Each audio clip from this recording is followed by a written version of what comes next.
Hello hi friends, ఎలా ఉన్నారు? నేను మీ సాగర్ జువాల్స్ యూట్యూబ్ ఛానల్. గత వీడియోలో మనము ఫుడ్ చైన్ గురించి డిస్కస్ చేసాము. అది ఫస్ట్ ఇయర్ విద్యార్థులు గమనించాలి. అది చాలా వెరీ వెరీ ఇంపార్టెంట్ క్వశ్చన్. అదేవిధంగా ఈరోజు ఒక ముఖ్యమైన టాపిక్ చెప్తున్నాను.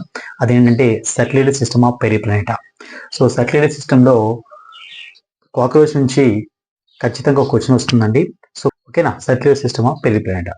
సో అసలు పెరిప్లానెటా circular system ఎలా ఉంటుందో మనం ఇప్పుడు డిస్కస్ చేద్దాం. So the circular system helps in the transportation of digestion food hormones. Circular system ఏం చేస్తుందంటే డైజెస్ట్ ఫుడ్ మెటీరియల్స్ ని అదేవిధంగా హార్మోన్స్ ని బాడీ పార్ట్స్ అన్నిటికీ ట్రాన్స్పోర్ట్ చేస్తుంది అనమాట. సో సర్క్యులర్ సిస్టమ్ చేసేటువంటి మెయిన్ ఫంక్షన్ అదే అనమాట. అదేవిధంగా from one part to another body parts, అంటే ఒక పార్ట్ నుంచి వేరొక ప్రదేశానికి పంపిస్తుంది అనమాట. అదేవిధంగా so the Periplaneta has a and open type circulation. మనం పెరిప్లానెటా అని అంటే కాక్రోచ్ జరిగేటువంటి సర్క్యులేషన్ మనం ఏమంటాం అంటే ఓపెన్ టైప్ సర్క్యులేషన్ అంటాం. సో ఓపెన్ టైప్ సర్క్యులేషన్ ఎందుకు అన్నాం అంటే reason of as the blood and haemolymph the blood flows freely with in the body cavity. So body అంటే శరీర కుహరంలోనే రక్తం అనేది ప్రవహింపజేస్తుంది. అదేవిధంగా దాన్ని మనం ఏమంటాం అంటే బాడీ క్యావిటీ లేదా హీమోసిల్ అని కూడా చెప్పవచ్చు. అదేవిధంగా blood vessels are poorly developed and open into spaces.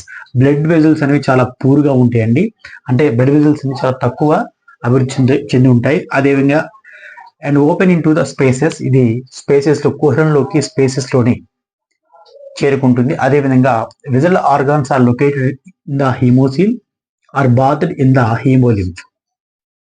అంటే ఇక్కడ విజువల్ ఆర్గాన్స్ కనుక మనం అబ్జర్వ్ చేసినప్పుడు ఇవి హీమోసిల్ లోని తెరపబడి ఉంటాయి. So bathed in the haemolymph. Haemolymph అంటే సో బ్లడ్ అంటే కాక్రోచ్ ఉన్నటువంటి బ్లడ్ నే మనం హీమోలింఫ్ అంటాము. సో హీమోలింఫ్ అంటే కలర్లెస్ ఫ్లూయిడ్ అన్నమాట. So there is no respiratory pigment. So respiratory pigment ఉండదు, కలర్లెస్ ఫ్లూయిడ్ ఉంటుంది. ఎక్కువ లింఫ్ ఉండడం వల్ల వైట్ కలర్ అపిరెన్స్ కనిపిస్తుంది. అందుకే కాక్రోచ్ యొక్క బ్లడ్ అనేది వైట్ కలర్ అపిరెన్స్ కనిపిస్తుంది, బికాస్ ఆఫ్ హీమోలింఫ్ అనేటువంటి బ్లడ్ ఉండడం వల్ల. సో ద సర్క్యులేటరీ సిస్టమ్ పెరిప్లానెటాలో మేజర్ గా 3 పార్ట్స్ ఉంటాయండి. One is haemocoel, second one is heart and third one is blood. So ఇక్కడ నేను కాక్రోచ్ ఒక డయాగ్రామ్ వేస్తాను, ఇక్కడ మీరు అబ్జర్వ్ చేయవచ్చు. ఓకేనా, ఫస్ట్ హీమోసిల్ గురించి మనం డిస్కస్ చేద్దాం. So the హీమోసిల్ consist majorly 3 sinuses అండి.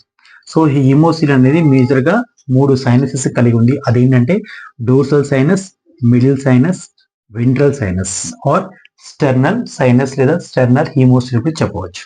అయితే డోర్సల్ సైనస్ ఇంకో పేరు ఉందండి, దాన్ని మనం పెరికార్డియల్ హీమోసిల్ అంటాం. అండ్ మిడిల్ సైనస్ ని మనం పెరివిజరల్ హీమోసిల్ అంటాం. And third one is ventral sinus, perineural haemocoel అంటాం. So which are respectively the dorsal ventral diaphragms which are enclosed with the 3 sinuses అండి. అంటే డోర్సల్ వెంట్రల్ డయాఫ్రమ్స్ 2 ఉంటాయి. సో ఇక్కడ నేను ఫిగర్ లో వేసాను, ఇక్కడ చూడండి. So dorsal diaphragm and ventral diaphragm. So ఇది డోర్సల్ డయాఫ్రమ్, వెంట్రల్ డయాఫ్రమ్ అంటే the 2 diaphragm which are musculature. Okay, so ఇక్కడ చూడండి, the dorsal ventral diaphragms are muscular horizontally have a valvular force. ఇక్కడ వాల్వులార్ ఫోర్స్ అనేవి కలిగి ఉంటాయి, రంధ్రాలు కలిగి ఉంటాయి. There is a series of pair the triangular musculars called Ehlers muscles, that is called Ehlers muscles. ఇక్కడ మీరు డయాగ్రామ్ అబ్జర్వ్ చేయవచ్చు. సో డోర్సల్ వెంట్రల్ సైడ్ లో ట్రయాంగిల్ షేప్ లో ఉన్నటువంటి ఈ మజిల్స్ మనం ఏమంటామంటే మనము ఎలరీ మజిల్స్ అంటాం. వీటిని మనం ఎలరీ మజిల్స్ అంటాం. So the dorsal ventral side లో ఉన్నటువంటి ఈ ట్రయాంగులర్ స్ట్రక్చర్స్ ఉన్నటువంటి మజిల్స్ ని మనం ఎలరీ మజిల్స్ అంటాం, right. And middle sinus, so middle sinus ని మనం నథింగ్ బట్ ఏమంటాం, మిడిల్ సైనస్ ని మనం ఏమంటాం perivisceral haemocoel. So perivisceral haemocoel is a large and encloses most of the visceral organs అండి. సో మిడిల్ సైనస్ లో ఎక్కువ ఏముంటుందంటే విజరల్ ఆర్గాన్స్ కలిగి ఉంటాయి. సో ఇది విజరల్ ఆర్గాన్స్ అంటారు. ఇక్కడ చూడండి, విజరల్ సైనస్ చూడండి. అయితే డయాగ్రామాటిక్ లో మీరు 3 టైప్స్ ఆఫ్ సైనస్ ఉన్నాయి కదా. ఫస్ట్ చూడండి, డోర్సల్ సైడ్ లో ఉన్నటువంటి డయాఫ్రమ్ మనం పెరికార్డియల్ సైనస్ అంటాం. వెంట్రల్ డయాఫ్రమ్ లో ఉన్నటువంటి సైనస్ ని మనం పెరిన్యూరల్ సైనస్ అంటాము. అదే మిడిల్ లో ఉన్నటువంటి లార్జ్ గా ఉన్నటువంటి ఈ స్పేసెస్ ని మనం ఏంటంటే పెరివిజరల్ సైనస్ అంటాం. Is it clear? Perivisceral sinus. Dorsal ventral sinus are small encloses heart and nerve cord is respectively. అంటే డోర్సల్ సైడ్ లో ఉన్నటువంటి ఈ పార్ట్ మనం హార్ట్ అని చెప్పేసి అంటాం. అంటే డోర్సల్ డయాఫ్రామ్ లో హార్ట్ ఉంటుంది, వెంట్రల్ డయాఫ్రామ్ లో మనకి వెంట్రల్ నెర్వ్ కార్డ్ ఉంటుంది. ఓకేనా.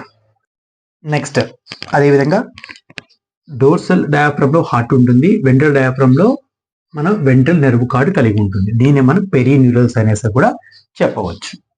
Next heart. So next heart గురించి మాట్లాడదాం. Heart is divide into 13 chambers heart. ఇక మీ డయాగ్రామ్ అబ్జర్వ్ చేసినప్పుడు మొత్తం 13 చాంబర్స్ హార్ట్ ఉండే చూడండి. ట్యూబులర్ స్ట్రక్చర్ ఉంది. 1 2 3 4 5 6 7 8 9 10 11 12 13.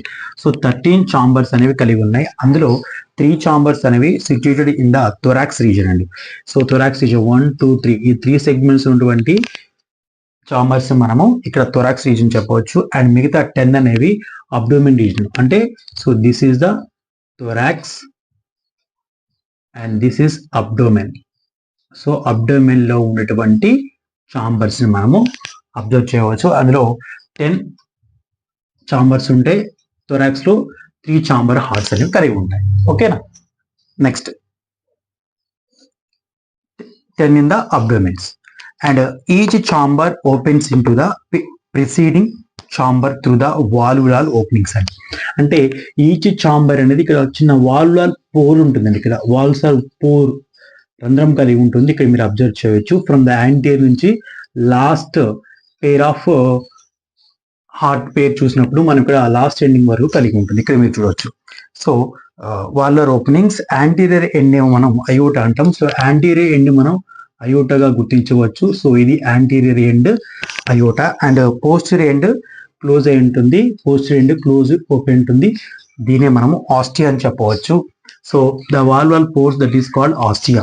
అంటే ఒక హార్ట్ నుంచి ఇంకొక హార్ట్ కి ఇలా వాల్వులర్ పోల్స్ ఉంటుంది. ఆ పోల్స్ ని మనం ఏమంటామంటే ఆస్టియా అని చెప్పేసి అంటాం. Osteo. Clear. Next one, third one is blood. Blood ఎలా ఉంటుందంటే చూడండి, దీని చుట్టూ బ్లడ్ అంతా విజువల్ ఆర్గాన్స్ తో తడిసి ఉంటుంది. కాబట్టి హీమోసీల్ అనేది మనం అక్కడ అబ్జర్వ్ చేయవచ్చు. The periplane of blood is colourless fluid. Colour అనేది ఉండదు. అదేవిధంగా haemolymph, it is consist of a fluid called plasma and free haemocytes which are phagocytes. Blood లో ఏముంది అంటే ప్రత్యేకంగా plasma and free haemolymph and also phagocytic cells కలిగి ఉంటాయి. So which is the immune cells which are also called immune cells. And no respiratory pigment. ఇందులో respiratory pigment అనేది కలిగి ఉండదు. And it has no role of respiration. So they have no role of respiration. Clear. And also ఇక్కడ మీరు diagrammatic గా circulation of blood and cockroach గురించి నేను ఇక్కడ డ్రా చేశాను. చూడండి ఒకసారి. ఫస్ట్ బ్లడ్ అనేది హార్ట్ నుంచి అయోటాకు పోతుంది. అంటే బ్లడ్ వెజల్ అనమాట. అయోటా నుంచి పోతుంది అంటే యాంటీరియర్ అయోటా. సో ఈ యాంటీరియర్ నుంచి హెడ్ సైనస్ పోతుంది. హెడ్ సైనస్ నుంచి peri visual and peri neural హీమోసిల్ కి పోతుంది. ఆ తర్వాత పెరికార్డియల్ సైనస్ కి వెళ్ళి రీచ్ అయ్యి మళ్ళీ హార్ట్ కి రీచ్ అవుతుంది. So this is the circulation of blood in cockroach. ఈ విధంగా మీరు సర్క్యులేటరీ సిస్టమ్ ఆఫ్ కాక్రోచ్ గురించి రాసేటప్పుడు ఇలా క్లియర్ కట్ గా హీమోసిల్, హార్ట్, బ్లడ్ అనేది మీరు ఈజీగా కాన్సెప్ట్ నేర్చుకుంటే మీరు ఎగ్జామ్ పాయింట్ ఆఫ్ వ్యూలో రాయడానికి బాగుంటుందండి. ఒకసారి చాలా జాగ్రత్తగా వినండి ఫస్ట్ ఇయర్ విద్యార్థులు. సో సర్క్యులేటరీ సిస్టమ్ ఈ మెయిన్ పాయింట్స్ రాస్తే మీకు చక్కగా 8 మార్కులు వస్తాయి. ఓకేనా. ఈ వీడియో కనుక మీకు నచ్చినట్లయితే ముందుగా మన ఛానల్ లైక్ చేయండి, మీ ఫ్రెండ్స్కి షేర్ చేయండి, ముందుగా సబ్స్క్రైబ్ చేసుకోండి. Thank you all.